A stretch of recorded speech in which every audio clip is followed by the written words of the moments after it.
Welcome to the Northwest Arkansas Business Journal Report. I'm Paul Gatling. We're joined today by Tom Gordon, who is the co-founder and CEO of the growing Fayetteville restaurant chain Slim Chickens. Tom, thanks for being here. Pleasure. Happy to be here again. Another good year for you guys, a busy summer. How many stores are you up to now? 90-something, I think?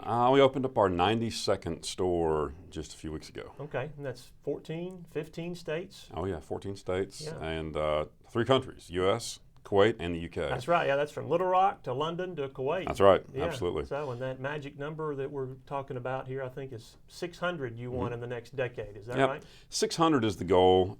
We've been working towards that for a long time, and the goal for that is very simply to be at a 600 store level. That'll put us about at $1 billion a year organization, revenue-wise. That's always been the target on the wall.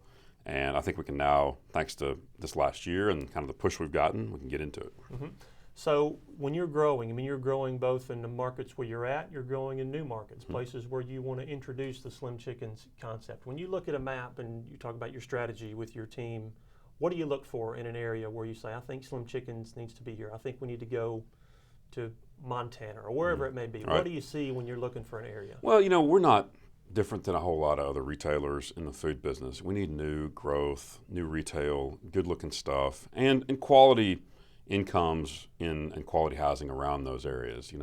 We do great anywhere we're in middle class, upper middle class, and upper class incomes. And, we want to service those communities. And as we look for property in those areas, we really focus on, what good traffic patterns come from good retail, what good retail brings good quality, consumers, and we do our matrix level analysis of every trade area. Right. There is a real estate element certainly to critical. where you're going to go. So franchising also a big part of your business model. I think you started that in 2013. That's were correct. your first franchises. What do you look for in franchise partner? What do you look for in terms of quality people that you do business with? We want to make sure that every franchise partner has acumen, has adequate capital to grow in the pace they want to grow, and then we need to make sure that they have operational prowess to handle the business. We've gotten very good at opening these stores at a very high revenue level, and we want to make sure they maintain that and are able to make a nice income from each one of those restaurants they open. Right. The pace of growth, you mentioned, that's certainly something that I think is going to be picking up now. You announced a big private equity investment in July from a group in Atlanta. They're involved with Tropical Smoothie. They're involved with some big powerhouse brands. Those are the resources that I think are really, you're hoping are going to take you to that next level. That's correct.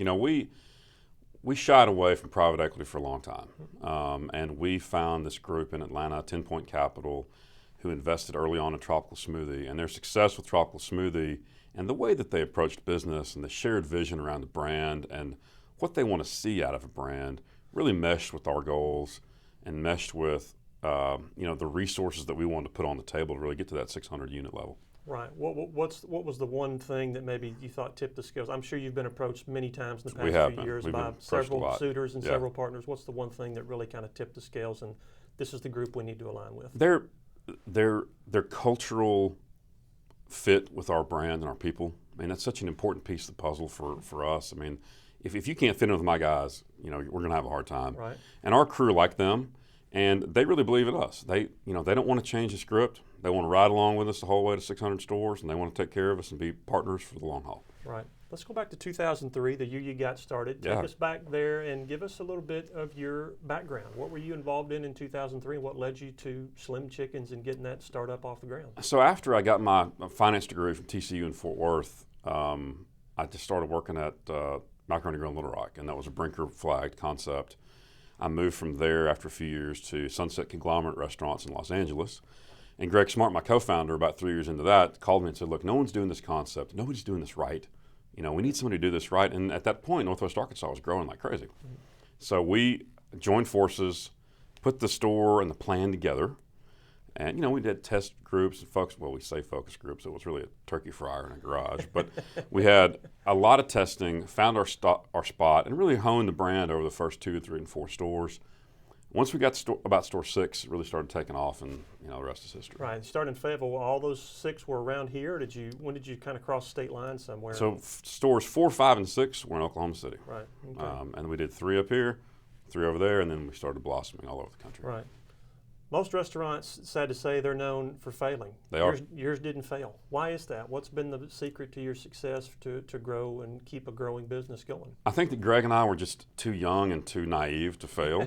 We just That didn't. helps. We didn't know how bad it was, in the Right, beginning. right. And we found a way to fight our way through it.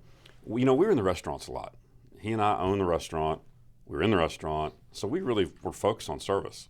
We took care of the guests, took care of the people, and we just didn't let it die. And it took us about 10 years of fight to get to about 10 restaurants, and then it really blew up. And so in the last 6 years, we've built 80 stores. Right, and a lot of your culture is around the southern culture of having right. dinner with friends and Yeah. socializing, right?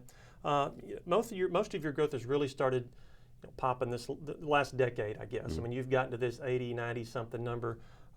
You've made a concerted effort with your marketing plan, building a really strategic team. Was there an aha moment for you or Greg when you said, let's go all the way with this. Let's make this a big thing. Let's put that 600 number on the wall. Was there a moment when you thought that? Not one particular moment, but the reason that we went down that road is because, for years we'd been getting franchise inquiries. Like, I want to have a restaurant. I want to have a franchise store. But after about store 7 and 8 and store 9, we started getting inquiries from guys who had a lot of restaurants. The guy had 20 Subways or 50 Sonics, legitimate inquiries where we felt like we really had something. At that moment, we thought we have got to build this team because none of us knew how to build 50 restaurants a year. So we had to start putting the pieces together operationally, processes, products, people, and get the whole system ready to go, which we spent several years doing. And we propped the franchise system up in a real quality way, which allowed those quality franchisees to come to us. Because franchisees want service. Mm-hmm. And we knew we had to really prop it up and make the service level incredible to attract good franchisees to a brand new brand. We were able to do that successfully. We got a lot of great quality franchisees, all multi-unit operators. And the plan so far has worked well. Right, and they're backed by how many people you got working for you at your headquarters now? 38 at the headquarters and about another half dozen scattered around the country. All right, very good. Well, I'm going to give you the final word here to address the raging debate going on right now on social media primarily about the chicken sandwiches, a few of your competitors. Your chicken sandwich doesn't take a backseat to anybody, does it? No, sir, of course it doesn't. I think that for us, we just don't quite have the national marketing power to put it out there in front of everybody. But if you come to Slim Chickens, you'll find the best chicken sandwich you'll ever have. Enough said. Good for me. All right, that's Tom Gordon. He is the co-founder and CEO of Slim Chickens, a Fayetteville-based restaurant chain. Tom, thanks very much for being here. My pleasure. Happy to. Appreciate you. Thanks. All right. As always, we appreciate you tuning in. I'm Paul Gatling. See you next time.